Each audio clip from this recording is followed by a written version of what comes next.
Hey, we're here at C.O.R.E Programs, just doing another video on anger resolution. The difference between anger resolution and anger management is I see anger management of getting the skills that you can kind of white knuckle your way through something by using the skills. Anger resolution is really saying, let's get to the heart of why we're ticked off to begin with. Let's get to the heart of why this thing keeps bubbling up. And remember, anger is a secondary emotion. So your first emotion could be that you were hurt regarding something, could be that you're grieving. It could come from abandonment issues. There's something you are feeling first and you don't like that feeling. Nobody likes pain. That's why, if someone came up and kicked you in the shin, first you're going to go, ah, and then next you're going to be angry. Even if tears are coming down your face, you're going to have a first feeling, and then the second feeling is going to be, you know what, I want to hurt you. Why did you do that to me, or whatever it is? And sometimes we, slam our finger in a drawer or whatever, and what follows is not very godly, because it's almost like our expectation is, why did I have to feel that? What happened that I had to feel that? I don't like pain. And so we feel the pain and then we act out in anger. And we've gone over this before, but I want to just kind of set the rules to the game here, just as reminders. Anger has a voice and it must be heard. It's not an emotion that you can say, I'm not just never going to be angry. I'm just never going to feel that. You feel it, and the feelings are real. Your perception might be off, but your feelings are real. You really do feel that. And so to identify what is that first level of what you're feeling is what a lot of times we're not trained to do. We're not, that's why they have those charts at the hospitals, or when you go to the doctor, there's those charts that say, what level of pain? Are you at a 7? Are you at a 10? Where are you at? Because we don't seem to be able to identify ourselves. Most people aren't trained to kind of pay attention, like, hey, here's what I'm feeling. There are people who hyper feel everything about their self, and they're talking about their self all the time. But most people are like, huh? When it comes to identifying, like, wow, I think it's this, but I'm not sure. I mean, what would you say? What level is this at? And it's the same thing that happens when we go through the chart on, do you go from 1 to 10? 1 to 10, 1 is your most powerful spot of controlling yourself. And 10, you're pretty much out of control. And after that is rage. Anger says, I want something to stop. Rage says, the very thing I wanted to stop, I actually don't believe it ever will. So I don't care what happens to you, and I'm pretty sure you don't care what happens to me, so anything goes. So it takes all bars off of boundaries, and you just step over those lines. And you know it when you do it. It's just you don't stop. It feels so good to release all that. And then as you come down from the adrenaline, it's like, oh no, what did I do? Oh no, what did I do? So, and then we start making excuses. Well, yes, I did that, but that guy had it coming, or she really needed to be told, because if she had just stopped doing this, or he would stop doing that, I would never have to. And when we do that, that means our lack of control is now blamed on them, whether they were wrong or right. And, they're not responsible for your emotional state. You're not responsible for theirs. And we're 100% responsible for our own behaviors. So that means we have to take ownership of where we lost it. I don't care if somebody's trying to attack us or whatever. If we handle the situation inappropriately, that's on us. They could be totally, acting like a jerk, if you want to say it that way. But we have choices of how we're going to act, and we have to slow everything down enough to figure that out. So far we've had assignments of trying to figure out how fast we go from 1 to 10. What do we look like when we start to get angry? Does our posture change up? Does our eyebrows come down?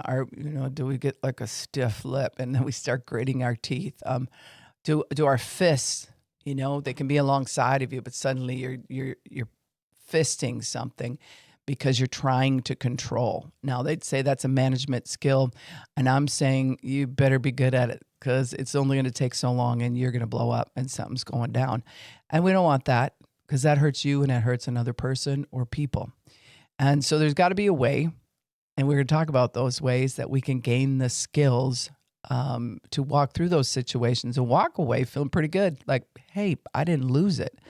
I was in control of myself, and I recognized that this person was saying things that was triggering the abandonment issues I have, or the feeling lonely issues I have, or the depression. They were poking at that or whatever. And I can't use any of those things as an excuse. 100% responsible for our own behaviors. And remember this, you have to remember that if you lost control, if something happened in our owning of it, we have to say, I either lost control or I wanted to, or both. We're 100% responsible for those behaviors of either losing control. We have to be able to admit that, like, I don't know where it went wrong, but I lost it. Or the other one, right, where you lost control, or actually I really wanted to hit that person, or I really wanted to shove them or say some really mean things. It felt good. And so to take ownership, we are 100% responsible for our own behaviors, but we have to remember to take ownership. It's in those two playgrounds, or they're a combination of that. And that's what we have to look at. So another point in our PDFs that we'll have available for classes and things like that. If you're showing this in a classroom, it's always nice to show this 20 minutes, 30 minutes, podcast, and then you're able to go to the PDFs and teach off of it and facilitate it yourself. So that's kind of cool. And then the discussion can be around, let's figure ourselves out. Let's own some behaviors and things like that.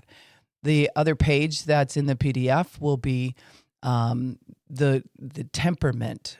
How were you tempered? Who was around you that you picked up on that showed you what your temperament should be like, that mixed into your paint can and tempered you a certain color, a certain way?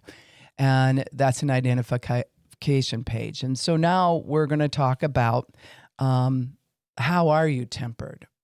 Because we've had to name some of those things. And before we get into that, I just want to read a couple scriptures on anger, or the controlling of anger. Psalms 141:3 in the NIV says, "Set a guard over my mouth, Lord. Keep watch over the door of my lips." So he's asking for help, please, because I'm going to say some stuff, it's going to come out. And if I don't have you helping me set a guard over my mouth, like I know, like I'll be convicted. I'll just have that feeling like this is not pleasing to God. I need to stop. I'm going to say some stuff. And so I set a guard over my mouth, Lord. Keep watch over the door of my lips. This here is where we're supposed to speak faith out of. We're created in the image of God, and that's what he does. He speaks faith things over us. He is faithful because he's full of faith. We're not always faithful because we're not always operating in faith. And what comes out of our mouth comes from our heart. It's how we really feel. And sometimes it gets out before we can stop it. But it is what we feel. I just said that because I was angry. No, there's a feeling in the heart. That's why it came out your mouth. And so this is where we're like, set a guard over my mouth, Lord. Keep a watch over the door of my lips. And really, the prayer after that I would pray would be like, change my heart. Because I don't want to just shut the door of my mouth so I don't talk sass to people or hurt people or, any of those things, or hurt myself. I want to be able to ask him to set that guard, but then identify, what is it I'm really feeling? I need help with that. I need help with feeling abandoned. I need help with feeling left out. I need help with these things, because what comes up in the heart is like, you know what? I feel like it's going to happen again. It's right here. It's right now. I've had about enough of that. And so then right away, the guard that's on your mouth, there's pressure on it. It's trying to break through. And we ask God to do it from both sides. We're like, set a guard on my mouth, Lord. Keep watch over the door of my lips. Let me know. Let me know, because I'm so in this. I'm so cycled regarding this that I can really just go there. That's what happens. I just go there, and I don't even realize how I got there. So we need his guard, and we need him to watch over that, and we need to take control of ourselves by then not just white knuckling through that, oh, I must lost it. We need to take control of ourselves and then get some time alone and say, God, where did that come from? What was my first emotion? And what was that first emotion tied to? I really felt like I was going to get run over again. I really felt like the shame, everybody was looking at me, and I'm just not going to have that. I won't put up with that or whatever. And it's a real thing that probably happened to you, but it might not be real in the moment. And if it is real, even, it doesn't give us an excuse to harm another person or react in an inappropriate way. That's their poor behavior. We're looking at our poor behavior, but we're really not responsible for their poor behavior. So in anger resolution, you can't set it up where we're wrangling their poor behavior. And if we can just say this, you ever lay in bed at night and think, well, if he says that, then I'm going to say this. And I'm ready for him next time. And then they never say the thing you got all ready for, but it took up space, time, and energy in your brain. It was like in there taking up all this space, and you're contemplating it. And you're always uptight and ready because you know if he says it, man, I'm going to say this and then I'm going to win. And you never win. In fact, it's torment doing that, where if we can release that person to God and ask him to deal with our own emotions and why we would want to lose control, even if that other person's having poor behavior. What's up with me that I can't control myself when someone's acting sass? That's the word I'll use. When someone's just in a sass attitude, or has gossiped, or we've heard that they're talking trash about us or whatever. It's like, what's up with me that I will lose that control? That it's so fast, just goes right out the window. And I'm like, what happened? I don't even know what happened. I just said it. And then we justify. Right after that, we justify and say, this is why I did that. And if they would have never, then this would have never happened. So I just get through in that tidbit for you to work on. And so we're going into, how are you tempered? Now, I by no means have all the temperaments down. These are mixtures. Like I said, if you were like a paint can and you start out a clear color, a white color, or whatever, in order to get a fuchsia, a green, or whatever, you're going to have to mix you're going to temper that paint with all kinds of colors, some more, some less. And when we look at that sheet where we're getting tempered by people around us as we're growing up, they're showing us how to treat people. They're training us how to treat ourselves and others. And then we grow up, and that's actually how we're tempered. And it's rough. So we're just going to try to identify some of these things, because we identified, maybe who tempered us a certain way. We identified, maybe grandma always had a temper, or, dad was just from 1 to 10 in a heartbeat, just over little stuff. Or mom was always losing it if our room wasn't clean and she's screaming her head off at us or whatever. And those things temper you. They temper you in ways of like, I can't fail anything, or I'm going to get screamed at. I can't do anything, or, I'm responsible for making them upset. See, I wouldn't be upset right now if you did this and this. No, you'd be upset because you're an upset person, right? I don't have to put that on my children in order to get them to do something. Although in years past, I did, just like a lot of people. How are you tempered? So the first one we're going to talk about is if you're tempered as a person of no restraint. And when there's no restraint, there's no lines that says, don't cross that line. You're at a 5. You might not want to go higher up that ladder. Or you're posturing yourself like you want to fight right now. And we just started this conversation. Person of no restraint, they also have no impulse control. No impulse control is when your brain thinks about whatever you did after you do it. So I was counseling a little boy one time, and I took him outside, and I was just tossing a ball back and forth with him. And he had the ball in his hand, and he was thinking about something. And all of a sudden, I wasn't ready. I just turned around, he threw it and hit me right between the eyes. And I had every opportunity to go, what are you doing? But I started laughing. I was like, dude, what happened? And he goes, I don't know. I just threw it. And then I realized, oh no, she's not going to catch the ball. And that's happened with me, with my grandkids and different people. The brain at certain ages doesn't have controlled impulse. So, for a 2-year-old to just slap their younger sibling or push the baby over who just learned how to sit up or whatever. There's no restraint. There's no impulse control. That's trained to them. Like, no, I know you're thinking about it. I can see the look in your eyes, but you should not go do this right now. There's going to be consequences that will follow if you do. And there's constant explaining and training that goes, no, we don't push. You feel like you said it a gazillion times if there is a number like that. And after a while, it's just like, how many times I got to tell this kid? And as soon as their brain morphs to a higher level of thinking, all of a sudden they're like, I'm going to get in trouble if I push my sibling. And so it starts to set up those boundaries. If you were not nurtured in that way, if nobody was there to temper you in that way, you will do something and then think about it later. I mean, I drank so much beer. I was so drunk. I mean, I almost died. And now that I think about it, I probably shouldn't have done that. Well, there should have been some forethought in that. And that goes way back to under the age of 7. You should have been taught the things that say, here's the restraint. So there's no condemnation. There's no picking on your parents or whoever your caretakers were. It's best to just say, here's where I'm at. This is what's real. I'm going to have to figure this out. And so we know a person of no restraint has no impulse control. And you'll see this with children many times who have autism and things like that, because they may be way older, but they didn't get the memo when they were younger, or they weren't able to retain the memo that says, hey, we don't push or shove or whatever. And they're in their own thing, and they'll do that. There's no restraint, no impulse control. So you have to kind of train yourself how to handle that if you're a caretaker of a person who has that. But there's so many people sitting in the county jail, sitting in houses that never got arrested, that have no impulse control.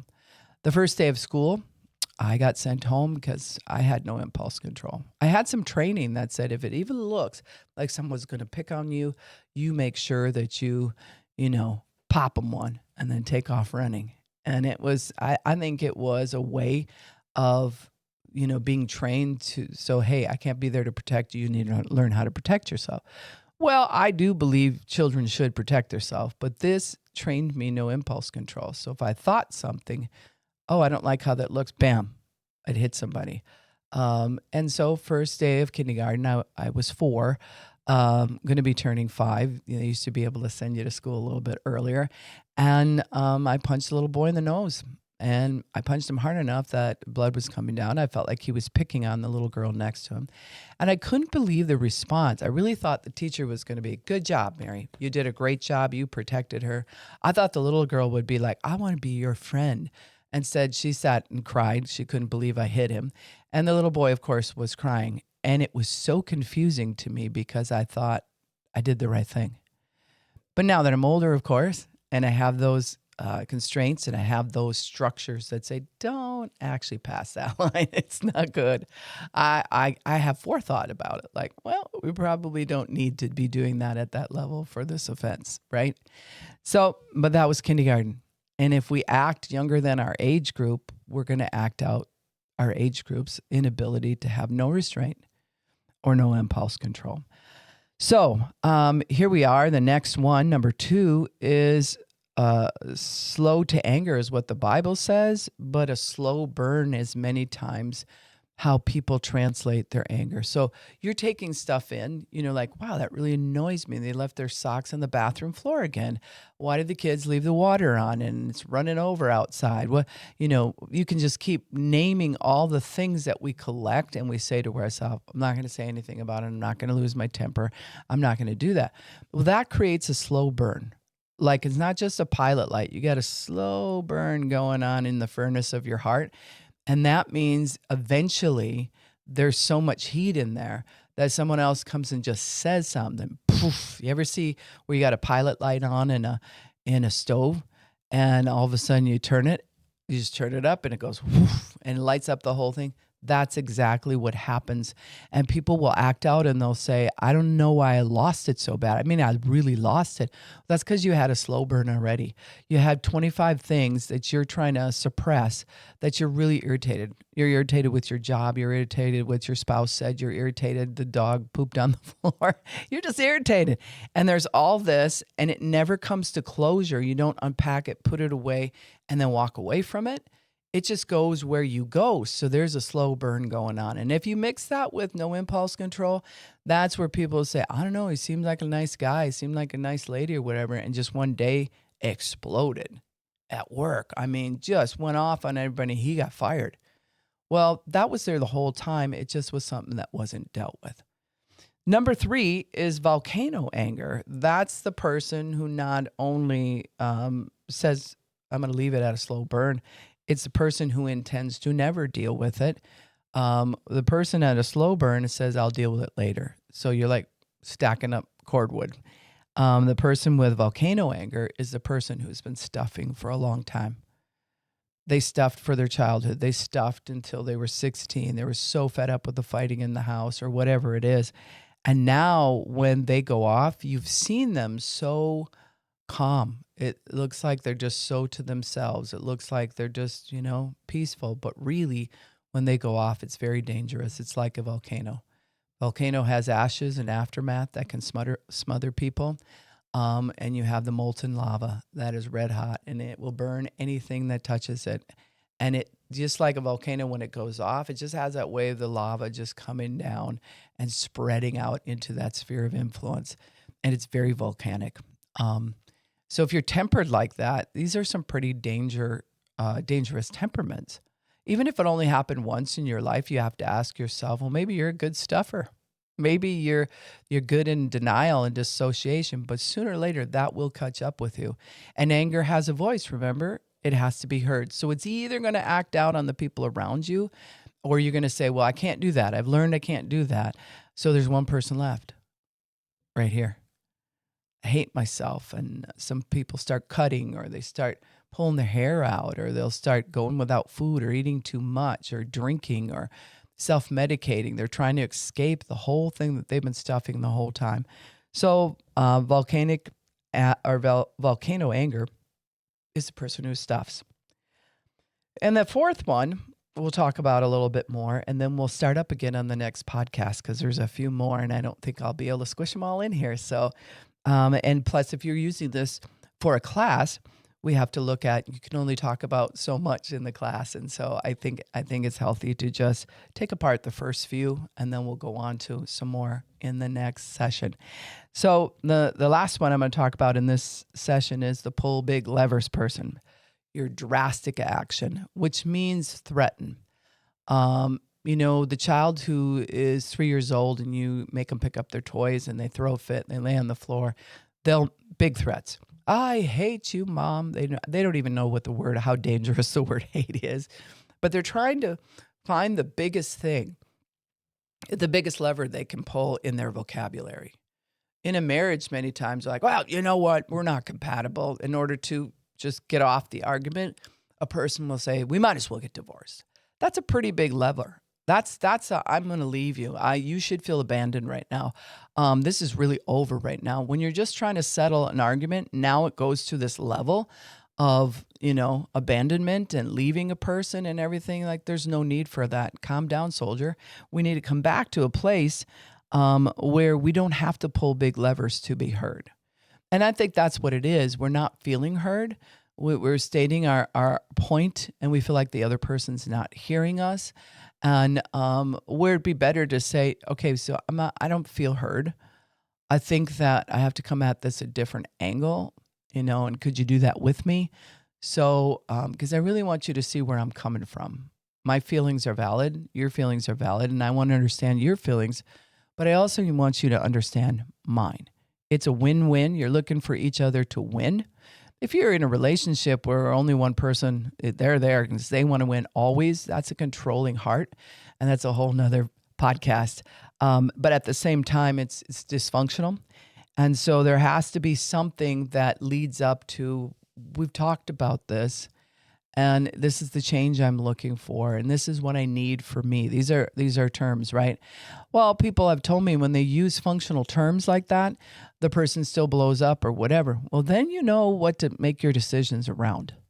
If you do something functional and they're way over the top dysfunctional, and you do something functional again and they're way over the top dysfunctional, after a while you should look at that relationship and go, instead of trying to, well, if I just do better and if I would just listen and maybe I shouldn't talk about it, I can't bring this up to this person or whatever, they're going to lose it. That's their poor behavior. I'm going to continue to have good behaviors.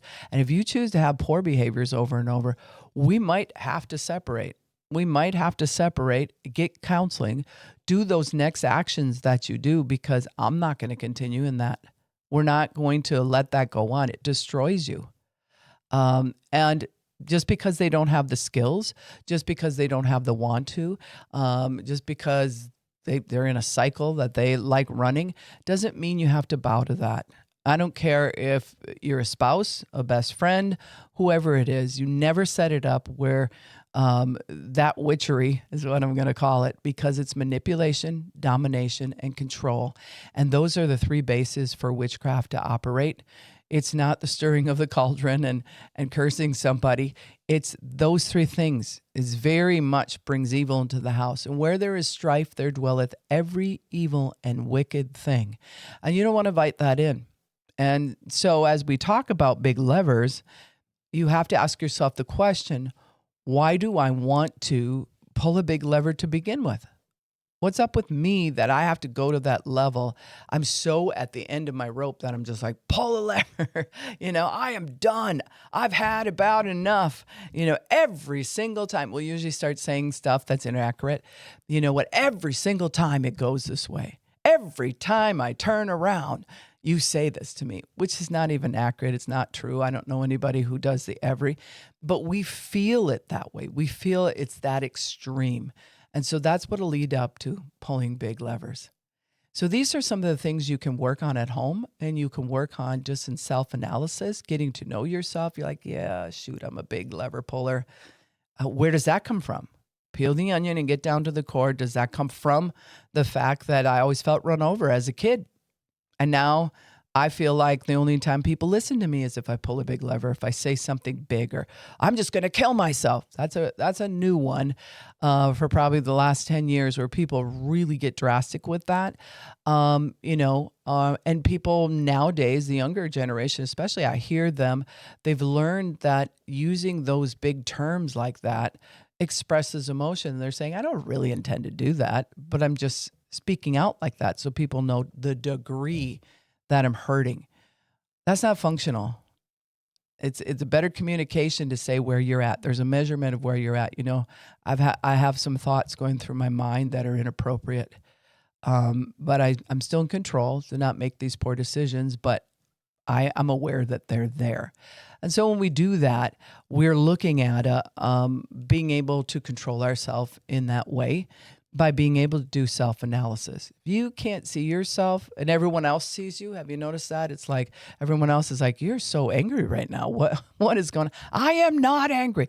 Well, you can't see yourself. You can't see yourself. You can't see the way that it's going.